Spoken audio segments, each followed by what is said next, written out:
just not talking about fathers. Wow. We were just not even thinking about fathers. Fathers were the appendix, as one of my guests on my podcast has said. Fathers were like the appendix of the family. It's okay if you have one, but it doesn't matter if you don't.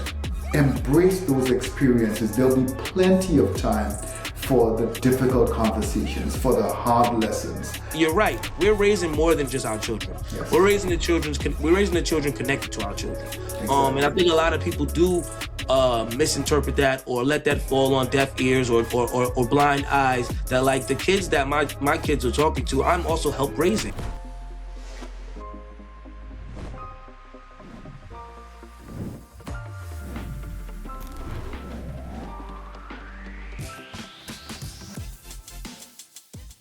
Van Dams, like goddamn Van Dam. Van Dam, stop playing with them. Stay woke and drink Van Dams.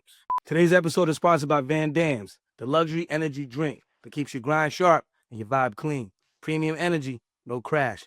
Level up your day with Van Dams. What's good, everybody? It's your guy, JoJo Simmons, and welcome back to the For Good podcast, where we focus on the good, never the bad, and we're measured by what we do, not what we have. Today, I'm sitting down with Dr. Alvin Thomas, clinical psychologist, researcher, professor, and the creator and host of the Black Fathers Pulse podcast. His work centers on positive youth development, father engagement, and resilience in Black families and communities. We dive into his journey, what accountability and fatherhood really mean, and how he's working to shift narratives and create lasting impact for children, families, and communities. This conversation is all about responsibility, purpose, and doing what's good in ways that truly matter. Let's get into it. Dr. Alvin Thomas, thank you, brother, for coming on the For Good podcast. Thank you for inviting me. I appreciate the invitation. Yeah, we love to, here at the For Good podcast, obviously we love talking to all walks of life, but we always love doctors. We always love people with knowledge that could give us some more information here at the For Good podcast, because this is a community of learners, right? A community that wants to learn, a community that wants to hear good conversation, a community that wants to hear about positivity. So, you fit that narrative, man. You're definitely down the lane of being a For Good guy. So let's jump into it. For the people that don't know your journey or who Dr. Alvin Thomas is, how would you introduce yourself in who you are? I try to think of what the audience is, but I think just a very general introduction would be that I am Caribbean by origin. So I grew up in the Caribbean in St. Lucia, very small island. Went to Morehouse College and eventually on to University of Michigan, Ann Arbor, for my master's and PhD in clinical psych. I am very interested as a Caribbean man. I taught elementary school, middle school, high school, so I was an educator by profession before coming to the US. And my interest were always in what can we do to make sure that we can speak to and can highlight the best possibilities for our children. How can we highlight and support their given potential, their God-given potential, that is, their innate abilities. And so when I thought of clinical psychology, I wanted to understand what were some of the challenges that were making it difficult for Black boys especially, but for Black kids in general, to succeed. What are some of the challenges in the school system, in our general society, in the home, in the child, that might be preventing our children from living their best lives, for want of a better phrase. And so I kind of studied for a while what this maladaptation would look like, what are some of the challenges for these kids, and then trying to think of what are the best resources. And fatherhood came up as one of the resources, underused resources in almost every family. And they're trying to figure out what are some of the challenges that fathers were facing, the barriers that they were facing, institutional and otherwise, and figuring out how we could pull together all of those resources while we were aware of the barriers in a way that's going to best serve our children, our country, our futures, ourselves. Yeah. Oh, I'm loving this conversation already. And first of all, quick shout out to Morehouse. I didn't go to Morehouse, but my co-founding partner of 3 is 4, who produces this podcast, is a Morehouse man. He graduated from Morehouse. I did enjoy a lot of your homecomings. I will say he invited me to a couple of those, so I did get to enjoy Morehouse. I didn't have to do the studying, but I got to. Right. Yeah. Homecoming at Morehouse is quite the thing. Oh, it's the greatest. I will say this, and I want us to keep the conversation going, but me not going, but being a part of it through my friend, my brother, I would Right. call him. Right. I loved just seeing the Black excellence. I love seeing Black Yeah. people with Spelman connected to Spelman, and seeing the Black women, the Black young men, the way that they, made you guys dress, in suits, and just a lot of those guys that I met through my friend are very successful, or on their way to being successful, or have good heads on their shoulders. And I think a lot of it is attested to that college, right? I think there's a lot of great colleges, but a good HBCU like Morehouse really inspired me at a young age. Although I didn't go, it made me kind of want to go. Like, this feels like my people. So big shout out to Morehouse. Big shout out to all those HBCUs that are letting Black people shine. So I'd love to know, what inspired you to focus your research on and work on fatherhood, youth development, and resilience, especially in Black communities? So St. Lucia is a predominantly Black Yep. culture. It's part of the African diaspora. And understanding the challenges that my students, so I would see my students, kids who were excellent. I had this one, I can still see them. They're like in their 30s now.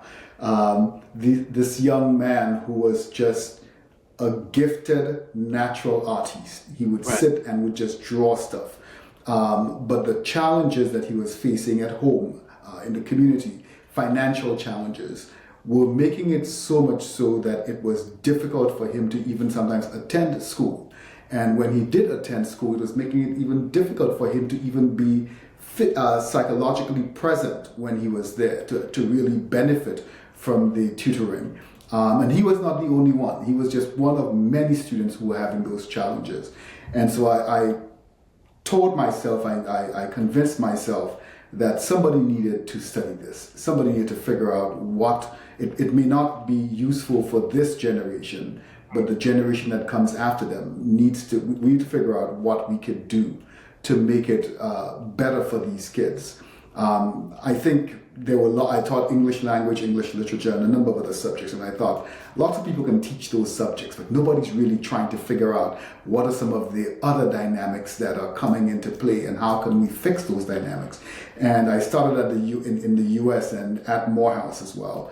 I volunteered in a number of reading programs and after-school programs, both at Morehouse in Atlanta, but also during the summer when I would come to Wisconsin with my friends. I would volunteer in camps, and I was seeing the same thing, that there were challenges outside of the classroom. I mean, there were also in-class challenges, but there were challenges outside of the classroom that were not being robustly considered.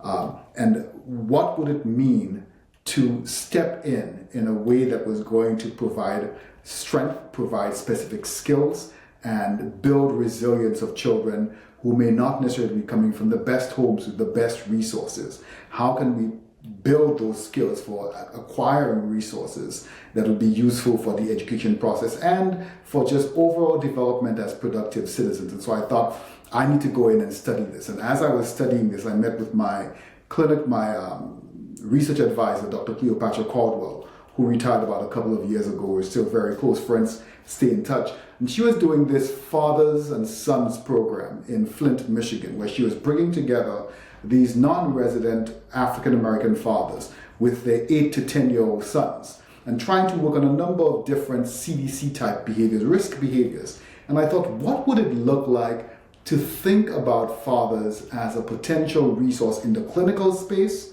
in the education space, in the policy space, in the social space, all of these different spaces. And as I was going through my own training, I realized we were just not talking about fathers. Wow. We were just not even thinking about fathers. Fathers were the appendix, as one of my guests on my podcast has said. Fathers were like the appendix of the family. It's okay if you have one, but it doesn't matter if you don't. Wow. And so how do we bring fathers front and center as part of the family system? And the beautiful thing is that fathers benefit. There's health benefits, psychological benefits for fathers when they're involved front and center in nurturing their children, in supporting their families. But the benefits are also ripple over to mom and to the children and to the entire family system. And yet we continue to not involve fathers in those spaces. Wow, me being a father myself and having a great father, knowing you've done your research on this and you really dug deeper and studied this is like, it's amazing because a lot of fathers are overseen sometimes, and a lot of fathers do feel like the appendix. Like you said, it's good if you have one, but doesn't matter if you don't. And that's kind of how through generations it's kind of been seen, especially in our culture. It's like, yeah, great if you have one. That's like an accomplishment if you have one in our culture. Exactly. Like a badge of honor. It's like a trophy if you have a father in the Black community, and if you don't, it's almost like a norm, right? It's like, oh yeah, well, that's kind of normal, right? And that's the stereotype that a lot of other cultures put on us, is like, you probably don't have your father, and it's because it's been normalized in the Black community that I don't need my dad. I have my mom, and I can be strong without my dad. And it's very, you're getting real deep here, and I'm loving this conversation because this is a needed conversation, and because fathers are important, especially ones that show up, especially ones that want to show up and be around and be there and be present. It's important. So, yeah, man, your work is amazing. Yes. Now, I would challenge that assumption as well. I would flip that and say, while the treatment of Black fathers especially, but fathers in general, is like the appendix. If you have one, great. If you don't have one, doesn't matter. You can survive. That is the treatment. That's the story that is told. That's the narrative, a pernicious one, mind you. But on the ground, what we know is that Black fathers remain the most involved. Yes. There's a long history all the way back to chattel slavery where Black fathers remained involved.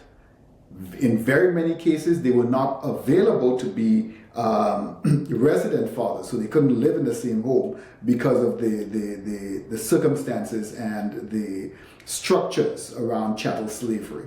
They weren't able to physically be in the home, but they remained involved. And I think today we have the same thing.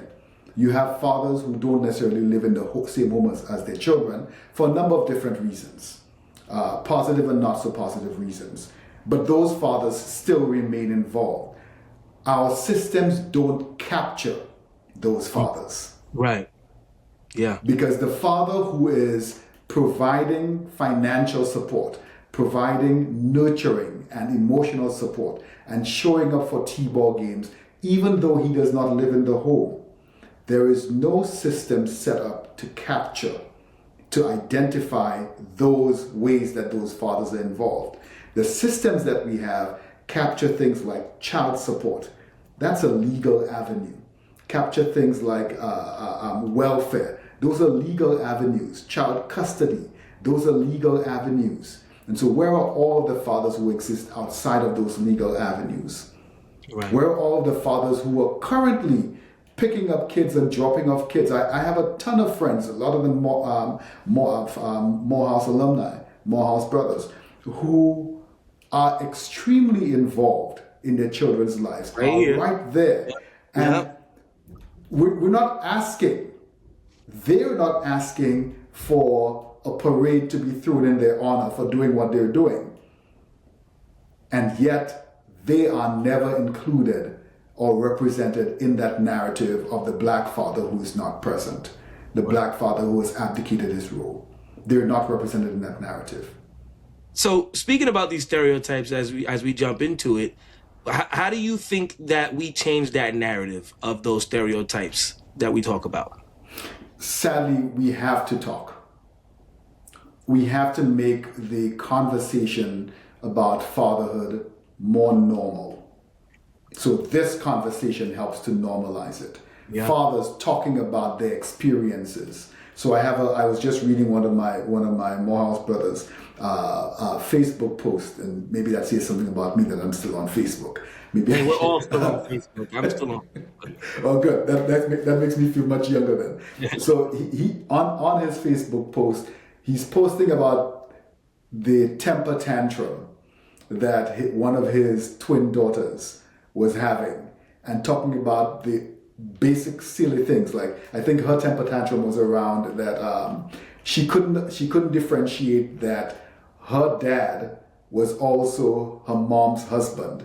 And so they were going back and forth with this argument That's my dad. And the mom was saying, well, yeah, but that's my husband. No, that's my dad. And not recognizing it. And those simple, beautiful connections, those simple, beautiful affirmations are not conversations that are very normalized, not very open to the public. And I think part of creating and changing the narrative, of reclaiming the narrative, because we have to tell our own story. People have been telling our story for generations. We have to start telling our story and telling it very loudly. So part of telling that story is black men, talking about their fatherhood challenges, talking about their fatherhood triumphs, and creating space for those narratives to exist. Yeah, we have to control our own narrative and not let anybody else tell the story for us. What does healthy father engagement really look like in practice, especially for fathers still learning or repairing past mistakes? And that's an excellent question. That could look very different based on the specific dynamics of that fatherhood relationship.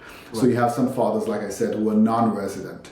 They're not physically sharing space with the child, and that healthy engagement would look like part of the co-parenting agreement. When is the kid with me physically? So either they're at home with me on the weekend and I take them back to mom or to grandma or whoever else during the week. I might send text messages, might send little videos, use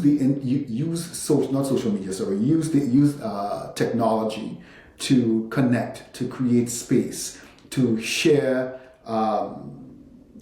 similarities in the things that you like, the things that you enjoy, the things that bring you joy. One guest on my podcast said of fatherhood, of parenthood, that it is a blessing to be able to relive a second time, to re-experience for the first time everything that you've already experienced. Yep. So that first time you tasted ice cream, you get to watch your son or to watch your daughter taste ice cream for the first time and see their eyes brighten and see the joy, see them make a mess of the ice cream, and you remember when you used to eat your ice cream from the bottom of the cone first and watch them come figure that out for themselves. You get to watch your child go to school for the first time with their big backpack and their oversized shorts and their brand new shoes and covered with Vaseline and greased down and shiny. You get to see them come back from the first time dirtier than a rug rat, even if you sent them to school super clean. You get to experience all of these first. You get to see your child jump into the deep end of the pool for the first time. Embrace those experiences. There'll be plenty of time for the difficult conversations, for the hard lessons. There'll be plenty of time for figuring out how to navigate the challenges of color, of finances, of relationships, of all of those challenges that, according to Shakespeare, are the million shocks that life is heir to. Yeah. All of those will come. But find time to enjoy life. Enjoy the simplicities of life with your child, whatever that means. I'll give you this one, an easy one. I had a kid in therapy with a dad who was healing from his own fatherhood challenges, his experience of being a son. And one of the things he said to me was, my kid keeps coming up to me with these different soft things, these emotional things, and I don't know how to handle them because I've never had to handle them. I just kind of deal with it for myself. Like you just man up and you keep moving. But I have a 9-year-old who's coming to me crying. I want to tell him man up, but I remember my dad telling me man up, and that didn't help. That didn't help me, and so I don't want to give it to him. But I don't want. What do I give him? Because that's all I have. He doesn't know anything. He doesn't know any different. So he's like, where do I learn this? And I said, perfect. That's why we're in therapy. And so we started doing some of that work with him. Another thing he was arguing was, I don't have money I want to take my kid to go see a basketball game. All of those kind of Instagram kind of moments. I want to take my kid to go get a hot dog. I was like, your kid doesn't want all of that. That's you. You think that these are the things that people want you to have with your kid. Your kid loves playing basketball. Go down the street to the court and play basketball with him.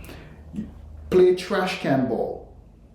You have a trash can in the house. I know you do. You have lots of paper. If you don't have any paper, check your mailbox. Right. They're going to send you ads that you could crumple up together and play trash can ball.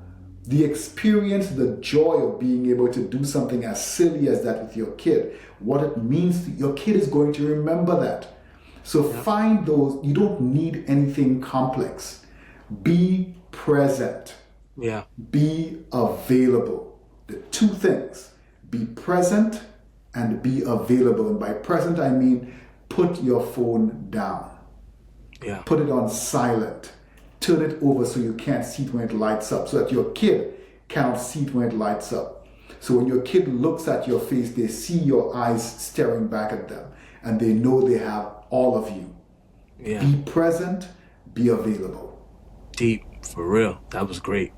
How can society create space, though, for fathers to take accountability while also recognizing their growth and potential? So I think there's a lot of new spaces that are opening up, and I have concerns about the motivation behind it. People generally say follow the money. So I have concerns about the motivation behind it. But we're in an era, we seem to have stepped in an era where there's increased interest in fatherhood. There's increased interest in masculinity in the lives of men. So that's great that there's some interest in there. Why the interest and to what end is a different question.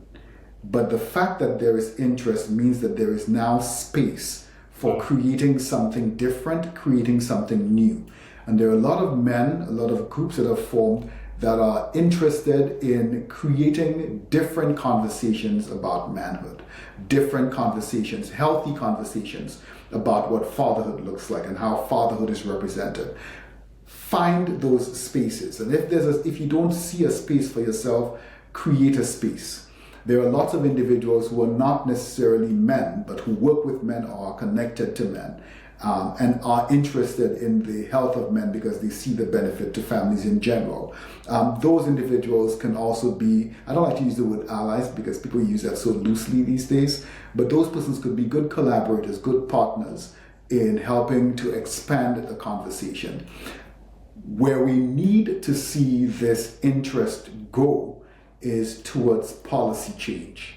Yeah. And people are not yet quite interested in policy change just yet, because I think we're still stuck in the 1950s way of thinking about masculinity and about men, that men are only providers and protectors.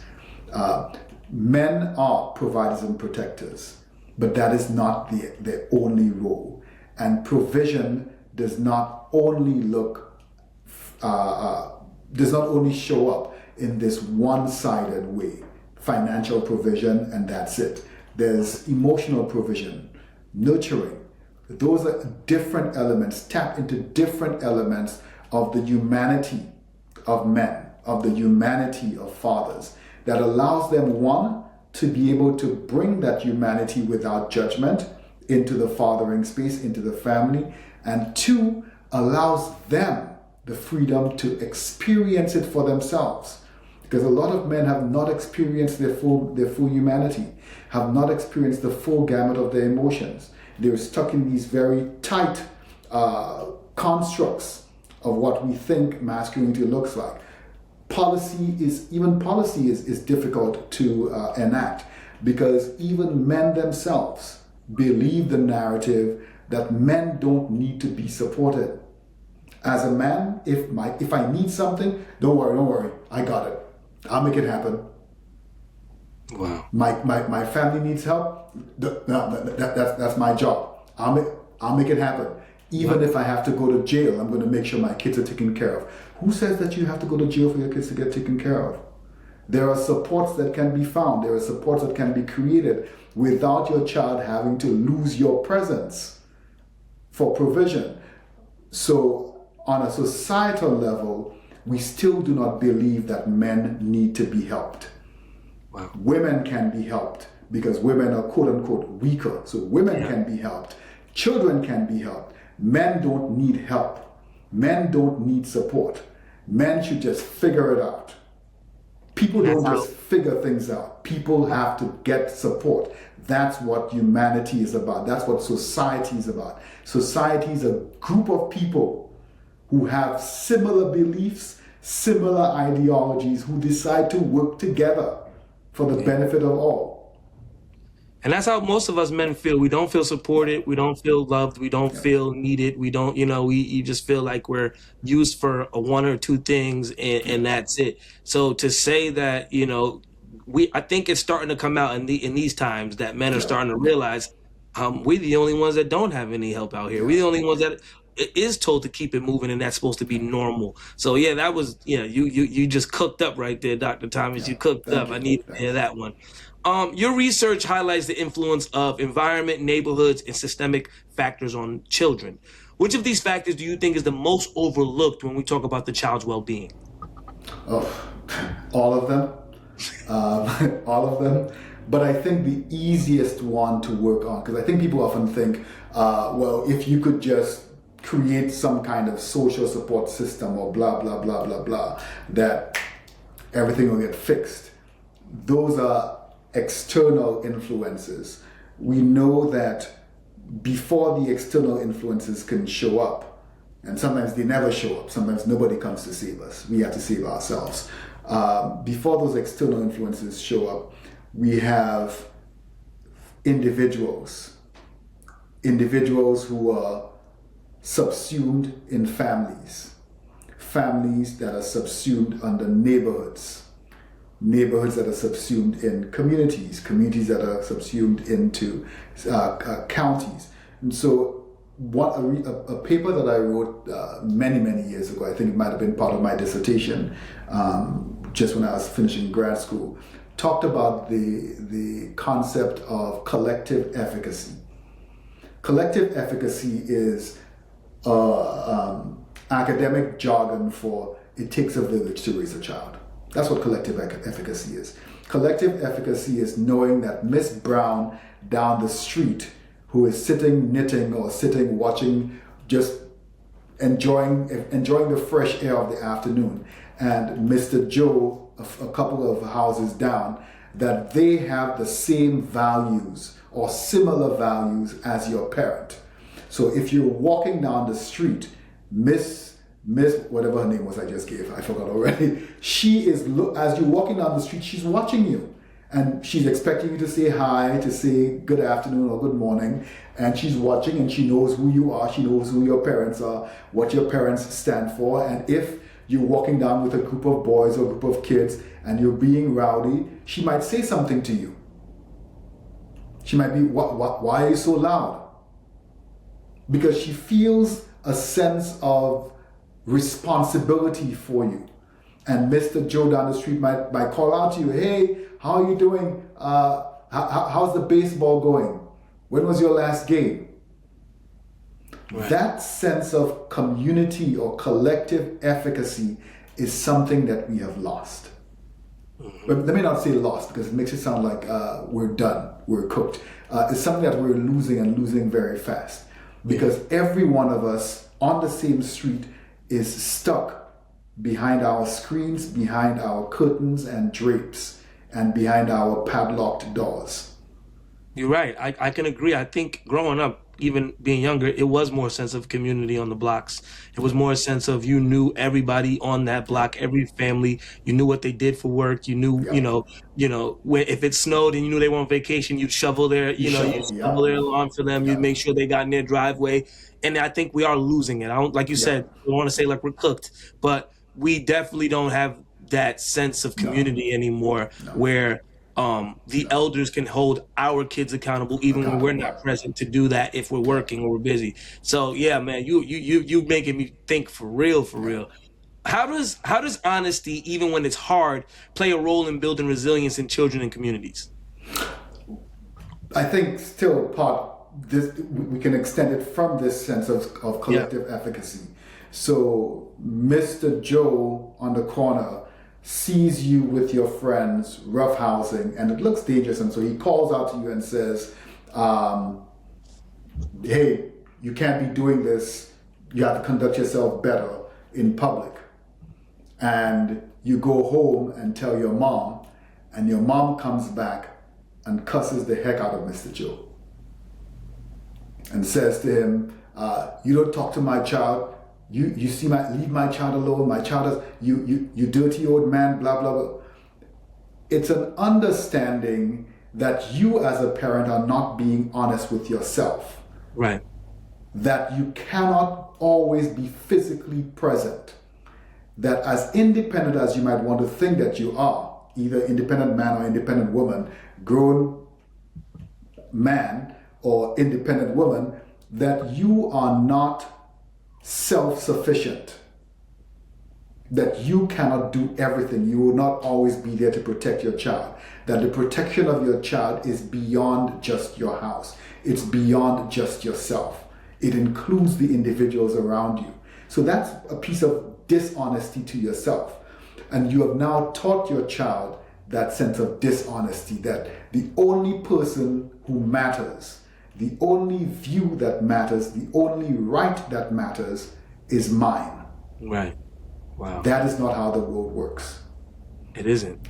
We have to return to that level of honesty and humility that recognizes that we are, without each other, we are nothing. And we are going to be blown away like dust.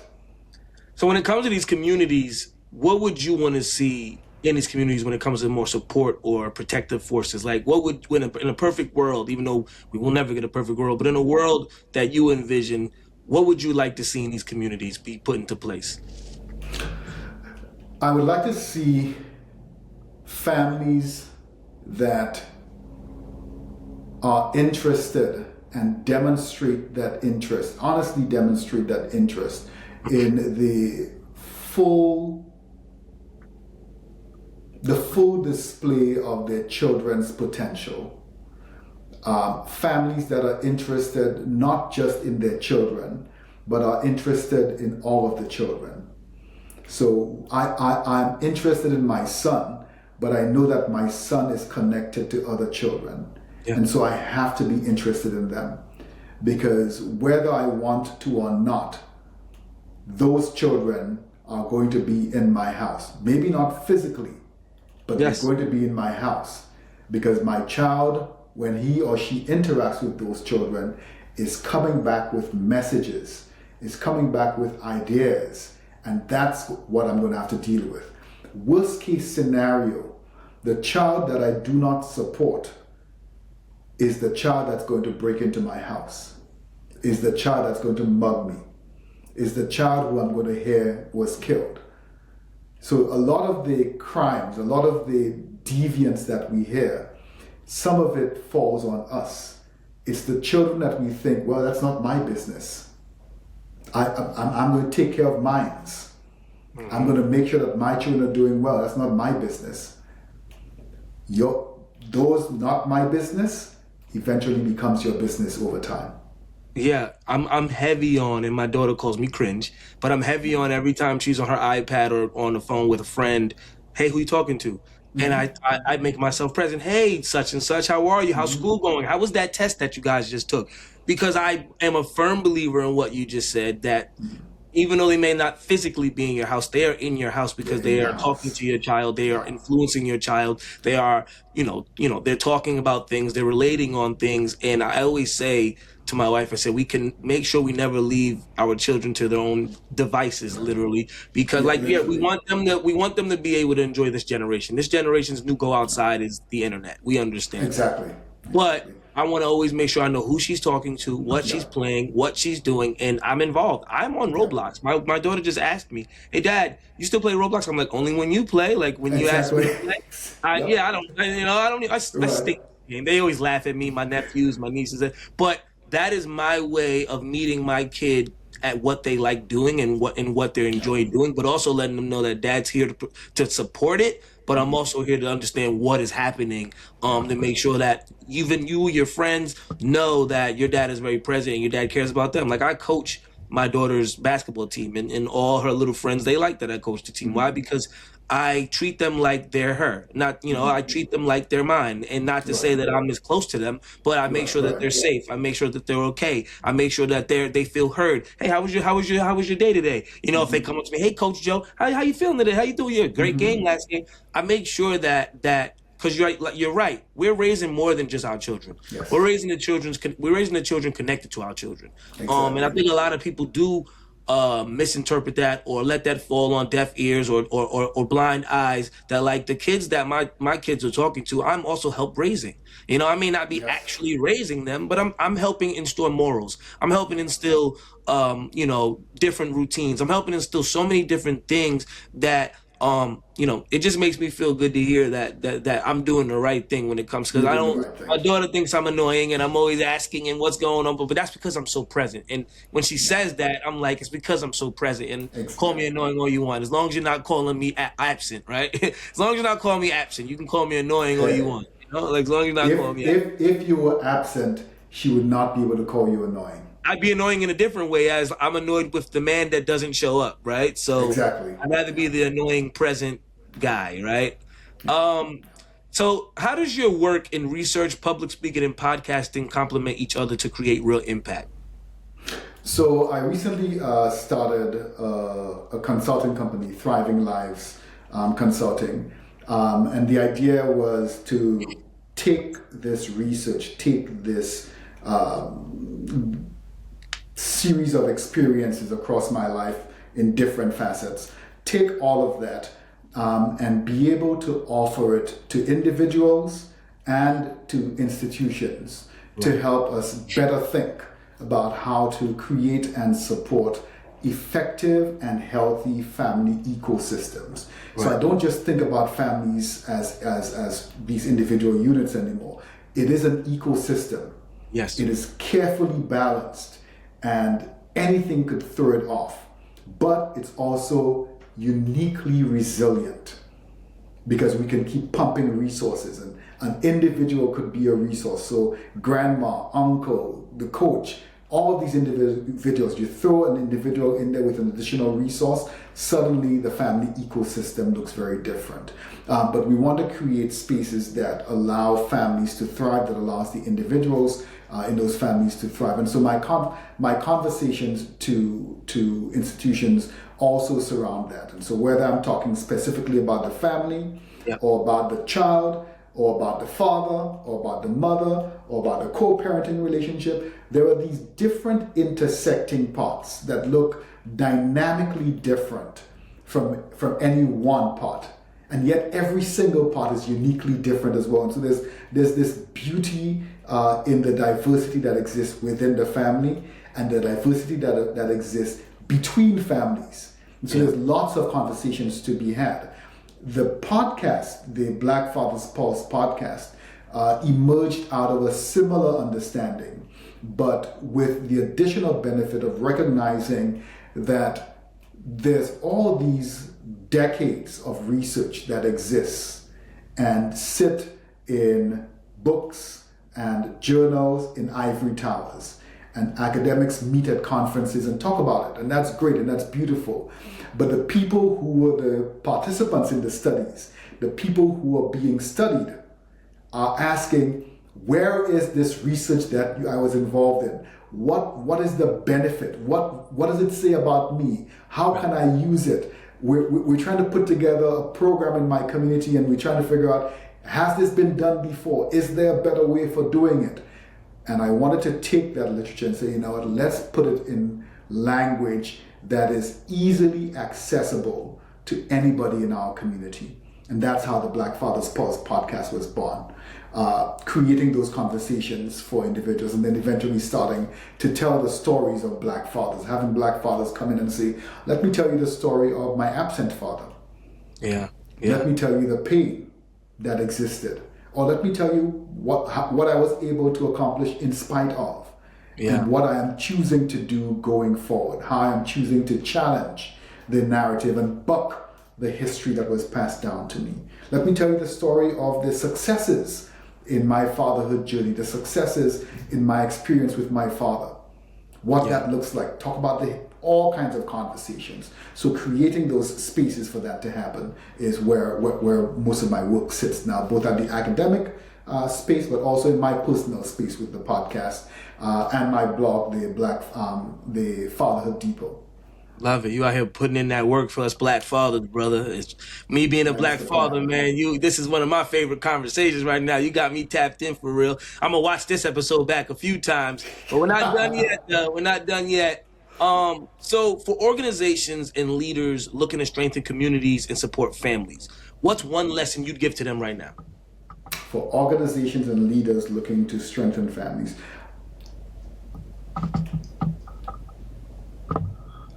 we are all products of the history that was handed down to us. At an individual level, I would say, yes, that's also true. You think of it from a trauma-focused lens.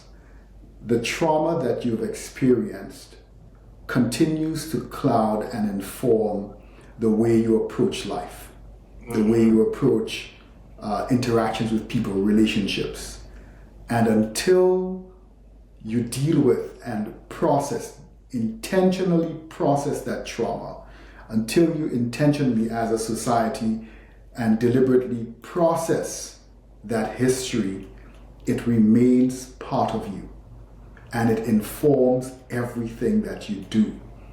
And so we see it, that the way African Americans, the way people of color are treated, are dealt with in American society didn't just show up last year or the last elections. It is part of history handed down to us. History that we have chosen not to reconcile. History that we have chosen not to deal with, that we've chosen to push to the side. And so in the same way, individuals that are running organizations or groups that want to engage fathers, that want to highlight fatherhood, that want to support father inclusion, have to first come to terms with the reality of their thoughts. What are my perceptions? What are my natural perceptions or inclinations about fathers, about men, and then specifically Black fathers? What's my natural assumption when I hear Black father? A Black dad is coming. Jamal, I'm going to use the most stereotypical black male name. If I hear that Jamal is coming to the school, what do I think? Oh, Jamal. Oh, he that dude. I might want to have somebody here with me when he shows up, right? So if we spend time exploring our perceptions, our biases, our stereotypes, about fathers, we start to realize where we need to do the work. I need to start rethink, that's how I think about fathers, that mom is the one who's going to do. Well, you know what? Dads also do work. Dads also are nurturing. Let me read some information about dads. Let me beef up my immunity about the benefits of dads, about the utility of dads in these spaces, and do that first for myself. And then the next step is, how can I, so now that I've inoculated myself against this virus that we're all carrying, now I can walk into a space that is full of this virus and start giving the vaccine, start giving the inoculations, start sharing the information. Hey, in our next PTA meeting, we need to talk about fatherhood. and how beneficial fathers. We're not necessarily saying we're going to do any work about involving fathers yet. We just need to address the fact that fathers are important and that we want fathers involved. And so I want my teachers, I want my counselors, I want my coaches, I want my VP, I want my janitor, my custodian, I want everybody in my school setting to start thinking, how can fathers be involved? How important are fathers in our space? And then our next meeting, let's think about, we're having a fair. Can we have a booth for dads? Can we have a specific thing that includes dads? Not one of those fancy kind of tokenized ways of including dads. The daughter and dad dance, and then we never see dads again. Yeah. Or the dad and son fishing trip, and then we're done with dads. What about dads and homework? What about dads and just ordinary conversations? What about when I want to call home to talk about the kid, I don't just only call mom, I also call dad. Yeah. So even if I reach mom, I have dad's phone number. My next call, I'm calling two people. Whenever I'm calling for a child, I'm calling two people. I'm calling dad and I'm calling mom. One, because I don't know if dad lives at the same home. And two, because every child has a mom and a dad somewhere. Yeah. Sometimes the dad might not be reachable for a number of reasons that we just talked about earlier. But to be able, if you have the contact information, reach out to dads. Yeah, I stand on that. Us dads just want that respect, especially the ones that are present and do more than the stereotypical thoughts of what dads do, which is kind of going back to what you said. Like, it's funny because, maybe like a year or so ago, my wife went out with her friends and they were like, well, where's the kids? And she was like, with Joe. And they were like, well, you're not worried? She was like, no, like, he does everything I do. Like, he can feed them, put them to bed, bathe them, do this, do that. Like, they're in good hands. And it's the stereotype, and I don't fault her friends or whoever said it to her. Yeah, it's the stereotype of believing that's what a dad is. And if I'm being real, when I first became a dad, I kind of almost believed that myself, that was how I was supposed to be. Because you had the virus. Like, no, that's not going to happen. You're going to do everything. What if something happens to me? You can't cook them a meal. What if something happens to me? You can't do it. And she really made me step up and realize this is not just a dad-mom thing, a man-woman thing. This is a human thing. If you have a child, you need to be a parent. It's not a dad. It's not a mom. You're a parent. And if you have a child, you need to do everything you can do to make sure that child is protected, taken care of, and loved, right? No matter if it's coming from two different homes or one different home, which God bless my union. My kids are in one home with my wife and myself. But, like, it needs to be understood that this is not a gender thing. It's a parent thing, right? It's a parent thing. So, yeah, for sure. Your kids do so much better for it. Yeah, they do. I still remember my dad's cooking, and lots of kids will tell you that they know when dad cooked. Because we cook it so good, and we only cook we cook 7 months later. That's and I stand by that. Like, I'll make the best dinner. My wife, everybody, like, this is amazing. Right. You make it again. I don't remember what I did. I'll be back in 8. and just being able to have that experience. Yeah. It changes the experience of childhood for your children, and it's something that they can pass on as well. Yeah, I agree. So when you think about the next generation, what gives you hope for the future of fatherhood, youth development, and family systems? We're having these conversations like this one, so that's good. I'm hoping that in the near future we're going beyond having these conversations.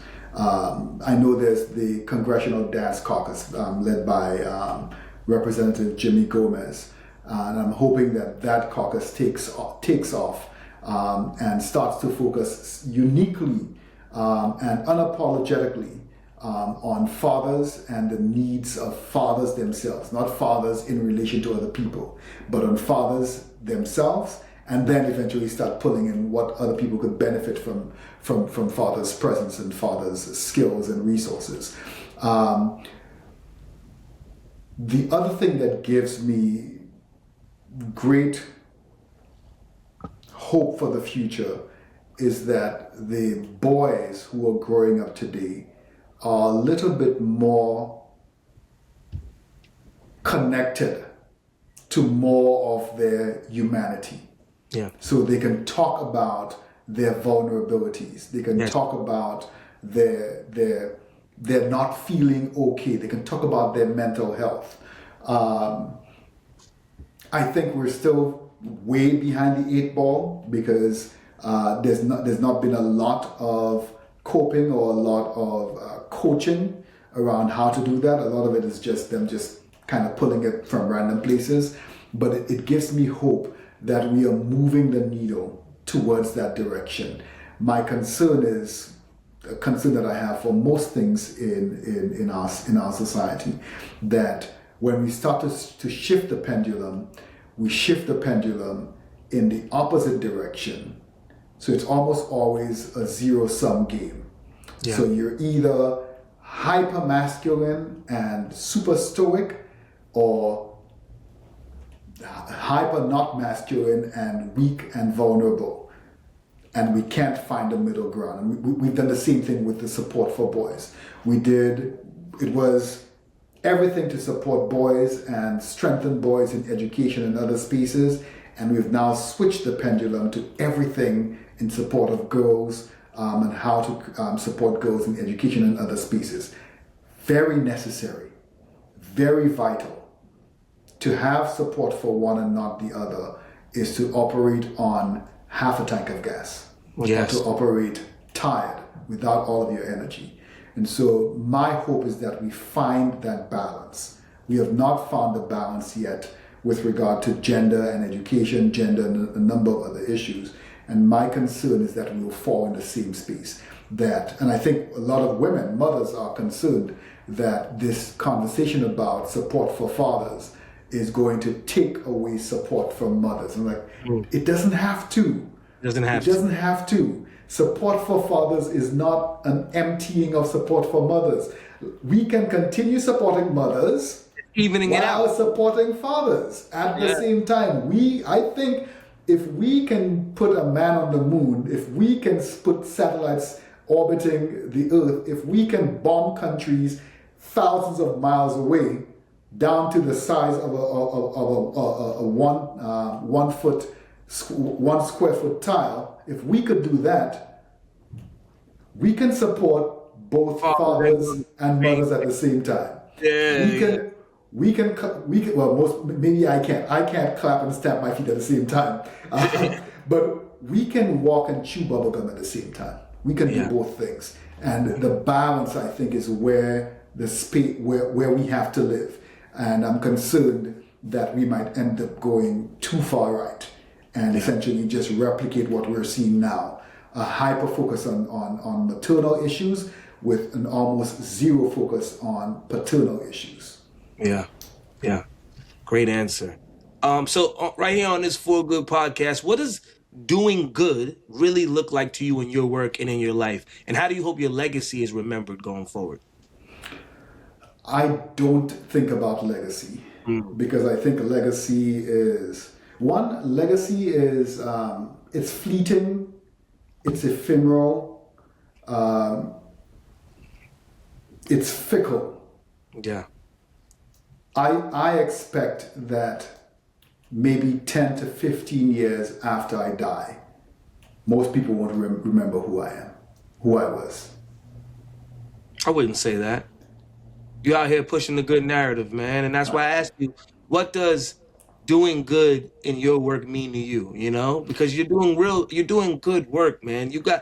We're an hour into this, basically, and like I'm locked in, man. Like you're doing good work. You're doing work that needs to be heard because men need to be heard and dads need to be heard, you know? So whether black, white, whatever, dads need to be heard, you know? And so I'd love to know, what does doing good mean to you in your work and in your life? Legacy is people. Legacy is not you. So when I think about legacy, I don't think about me. I don't think about, well, will people remember this name or what I did? I think, will there be somebody who heard, listened, read, connected to anything that I did in some way that is better, and their family is better because of that?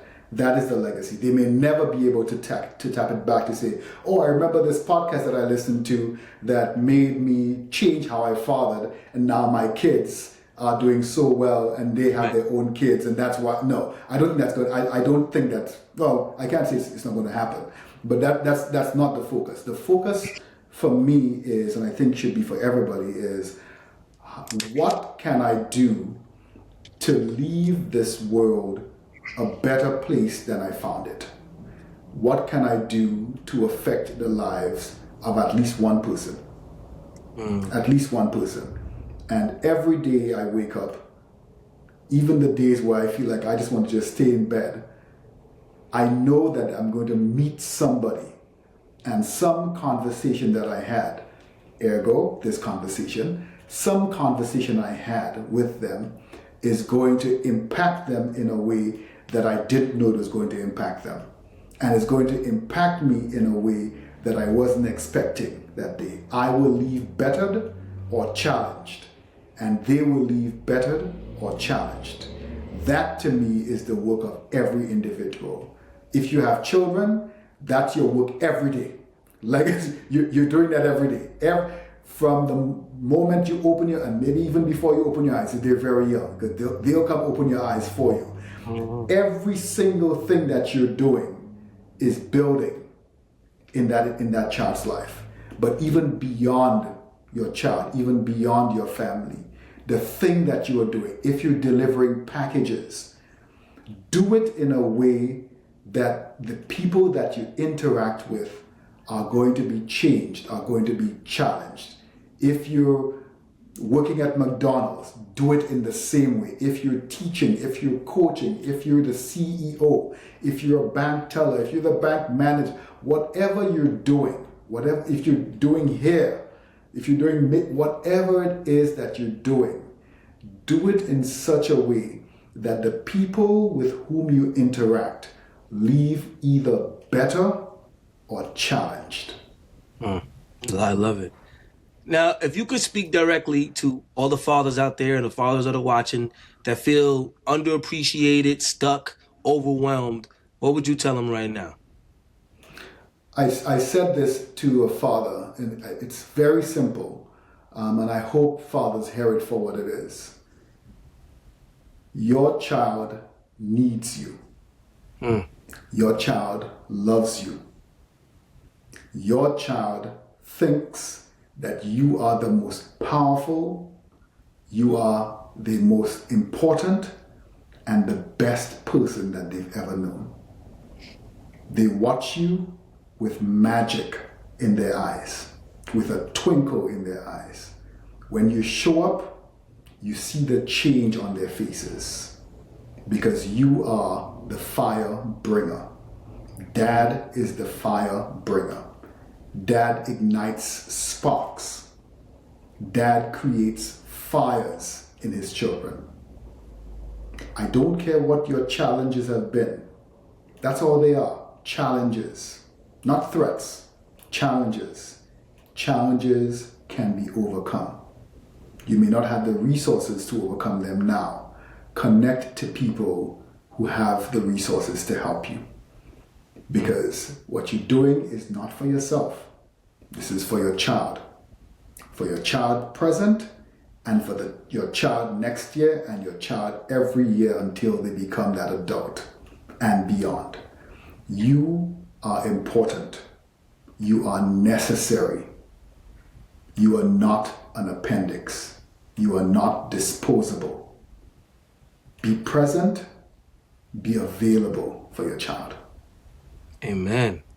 Finally, woof, that was deep. I took that in. That was deep. Good, Needed that. good.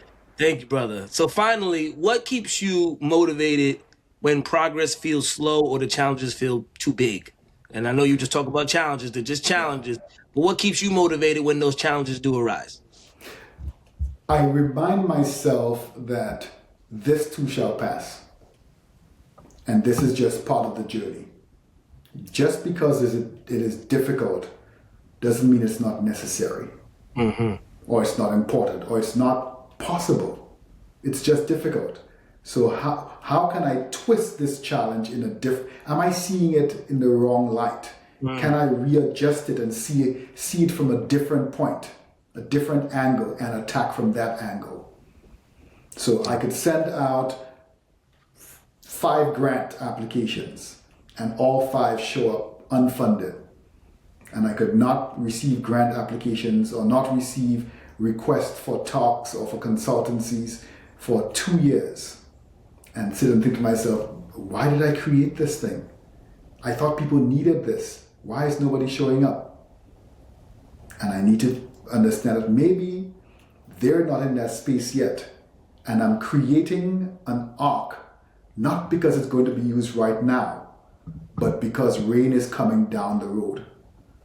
And I'm just building this arc in preparation for the rain that's to come.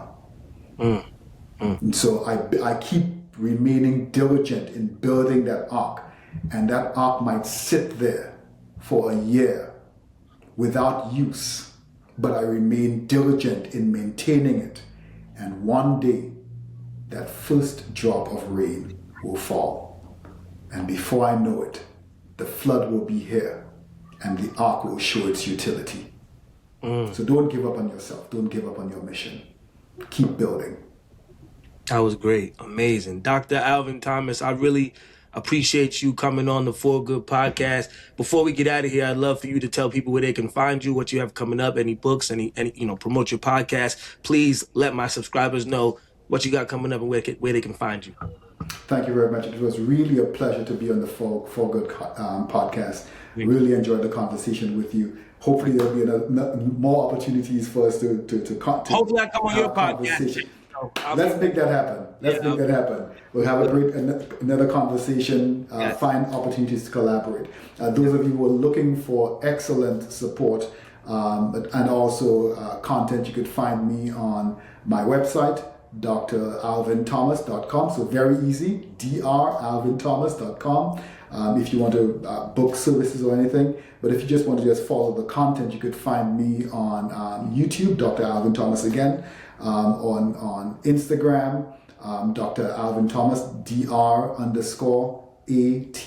on 758, or on Instagram with the podcast, the Black Fathers Pulse podcast.